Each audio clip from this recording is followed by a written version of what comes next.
How to log in to Best Buy credit card. Hello guys, this is Atticus and welcome back to another tutorial video. In today's video, I'll teach you guys how you can log in into your Best Buy credit card. So without any further ado, let's dive right into it. First step, open up your web browser, and on your web browser simply search for login to Best Buy credit card. After you search for that, you'll find a website by Citi.com here.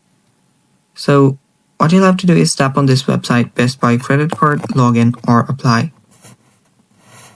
After you head over to that very website, just let it load. And there you can find a sign on page or sign on section right here. So simply type in your user ID, whatever your user ID is, and then finally your password. After the password, you can check this box that says remember my user ID, then tap on sign on. And you'll get logged in into your account, and it's that simple.